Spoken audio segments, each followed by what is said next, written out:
दोस्तों, जैसा कि मैंने आपसे प्रॉमिस किया था कि मैं स्टूडेंट के लिए एक वीडियो लेकर आऊँगा जिसमें कि हम लोग बात करेंगे कि एमएस अगर यहाँ से करना है इंडिया में ग्रेजुएशन करने के बाद में, तो उसका क्या-क्या प्रोसेस होता है, क्या-क्या एंट्रेंस एग्ज़ाम लगती है, कितना कॉस्ट आता है और क्या-क्या चैलेंजेस फेस करना पड़ता है दोस्तों।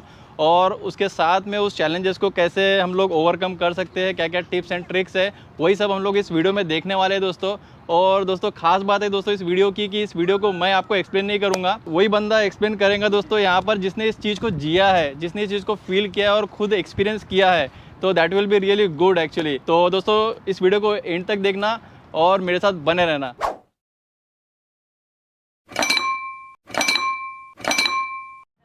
हेलो दोस्तों, मैं Monish Devgadhe, welcome back to our channel. तो दोस्तों, सबसे पहले तो केतन का बहुत बहुत धन्यवाद। केतन, बहुत बहुत धन्यवाद एंड कॉन्ग्रेचुलेशन कि इसका एमएस हो गया है और अभी जॉब भी इसको लग गया है दोस्तों। तो अभी केतन ही हमें एक्सप्लेन करेगा कि क्या क्या प्रोसेस होता है।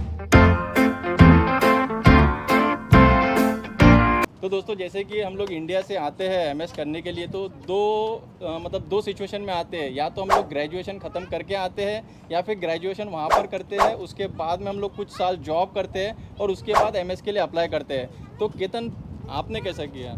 तो मैं जो आया था, मैं 2 साल जॉब करके आया था क्योंकि मुझे चाहिए था कि मैं जिसमें एमएस कर रहा हूँ मुझे अच्छे से नॉलेज हो उसका और मैं क्लियर रहूँ अपने गोल्स एंड ऑब्जेक्टिव्स के बारे में। तो ये क्लैरिटी सब में लाने में बहुत इम्पॉर्टेंट है। समझो, जैसे इन्होंने कहा कि 2 टाइप के लोग आते हैं, कैंडिडेट्स आते हैं। एक जो डायरेक्टली अंडरग्रेड करके आते हैं और दूसरे जो थोड़ा एक्सपीरियंस लेके आते हैं। तो जिन्हें किसी और फील्ड में ग्रेजुएट प्रोग्राम करना होता है वो जॉब लेके आए तो बेहतर होता है। उसका और एक सबसे बड़ा प्रो ये है कि आपको यहाँ पे जॉब मिलने में बड़ी आसानी होती है एज़ कम्पेयर टू जो डायरेक्टली ग्रेजुएट करके आ रहे हैं। तो दोस्तों, मैं पूछना चाहूँगा कि जो इसका प्रिपरेशन है ये कब से स्टार्ट करना चाहिए, और केतन, आपने कब से स्टार्ट किया और उस प्रिपरेशन में क्या क्या एंट्रेंस एग्ज़ाम रहती है? ये बहुत अच्छा सवाल है क्योंकि प्रिपरेशन सबसे ज़्यादा इम्पॉर्टेंट है यहाँ पे। तो प्रिपरेशन के लिए सबसे मेन एग्ज़ाम जो होती है मोस्टली इंजीनियर्स के लिए वो है जीआरई, और जो थोड़ा मैनेजमेंट साइड जाना चाहते हैं उनके लिए सबसे इम्पॉर्टेंट होती है जीमैट। तो अभी जीआरई का प्रिपरेशन तब करना चाहिए कि आप 2 साल पहले से आपको करना चाहिए क्योंकि जीआरई का वैलिडिटी होता है 5 साल का। अच्छा, जीआरई एग्ज़ाम देने का उसका वैलिडिटी 5 साल होता है। उसका वैलिडिटी आफ्टर 3 इयर्स डिक्रीज़ होता है, ऐसा लोग कहते हैं, बट 5 साल का उसका वैलिडिटी है और अभी भी कायम है। काफ़ी यूनिवर्सिटीज़ जीआरई और जीमैट वेव ऑफ कर रही है, पर वो उन्हीं कैंडिडेट को प्रेफर करती है जिनका जीआरई जीमैट उनके पास स्कोर्ड है। अच्छा, ठीक है। जीआरई जो एग्ज़ाम रहती है वो मोस्टली एमसीक्यू टाइप रहती है। अच्छा। और उसमें एक लास्ट में आपको पैसेज कंपोजिशन आएगा हर एक सेक्शन के बाद में, हर एक इंग्लिश सेक्शन के बाद में। अच्छा। तो उसकी टोटल 5 सेक्शंस होते हैं। 3 वर्बल होते हैं और 2 मैथमेटिकल होते हैं। वर्बल में आपके अलग अलग qualitative analysis of a particular subject आता है।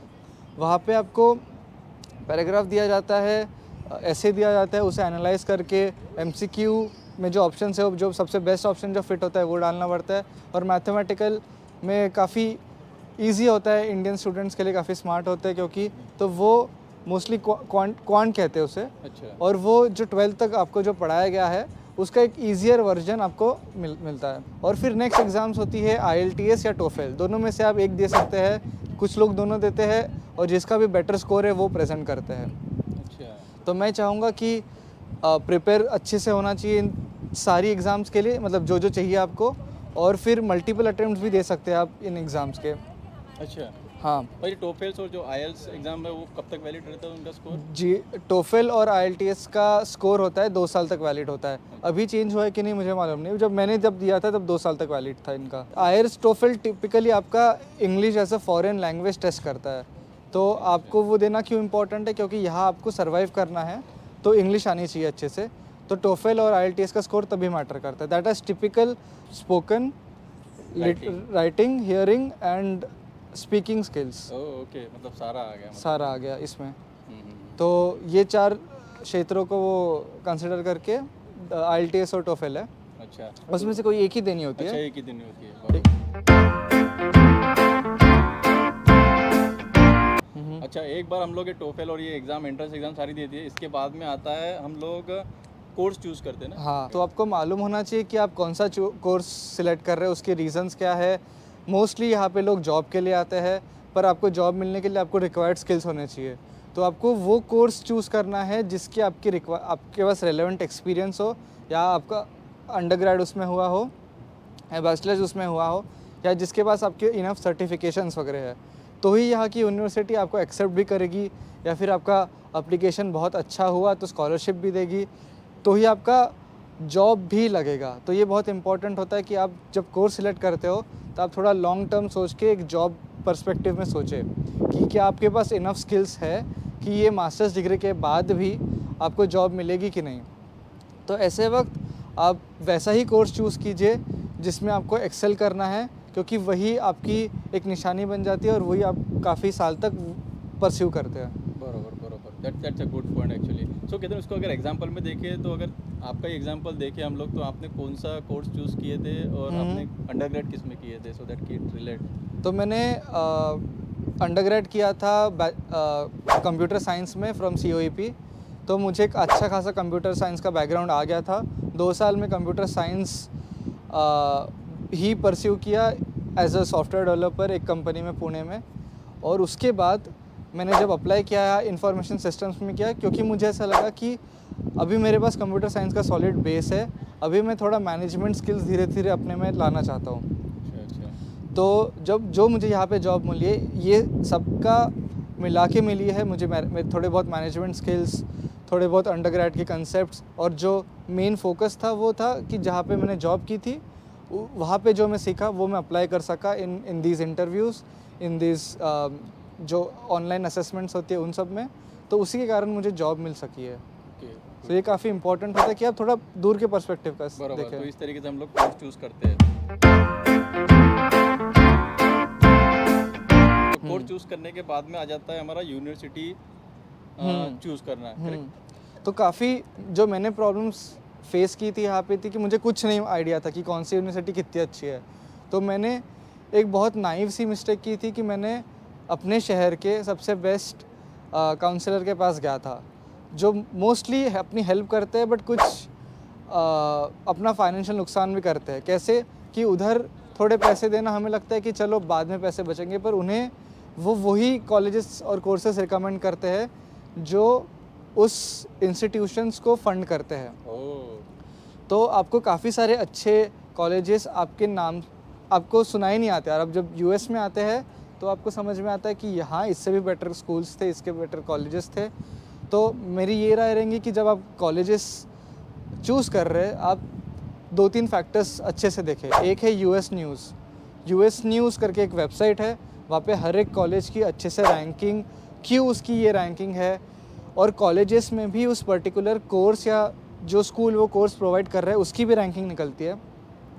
वो ले अब जैसे रैंकिंग डिसाइड हो गई, आप उन यूनिवर्सिटीज़ में जाके, लिंक्डइन में जाके, इंस्टाग्राम, फेसबुक जैसे भी आपको रीच आउट करना है, आप स्टूडेंट्स को रीच आउट करिए कि हाँ मुझे इस कोर्स मुझे पसंद है, क्या मैं इसमें हूँ एलिजिबल।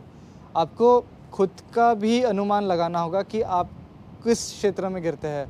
ऐसा हो सकता है कि आप बहुत अच्छा कैंडिडेट है बट आपके लैक ऑफ नॉलेज के कारण आप बस मीडियोकर कॉलेजेस में अप्लाई कर रहे हैं। बरोबर, just because of the awareness कि आपको वो चीज़ तब पता नहीं थी, हाँ। काउंसलर ने वो सब चीज़ें नहीं बताया, बट आपको यहाँ पर आने के बाद पता चला। बिल्कुल। तो that's a really good point that you shared यार। तो आपको हमेशा एलुमनाई या फिर स्टूडेंट से बात करनी चाहिए इस बारे में, उनसे वेरीफाई करना चाहिए, और मोस्टली US में जो लोग हैं वो हेल्प करते हैं। बरोबर दोस्तों, इसीलिए दोस्तों कीर्तन के लिए एक लाइक जरूर कर देना दोस्तों। ये भी अपना टाइम निकाल कर कैलिफोर्निया से आया है दोस्तों, पिट्सबर्ग में, और आपसे ये सब चीज़ें शेयर कर रहा है दोस्तों।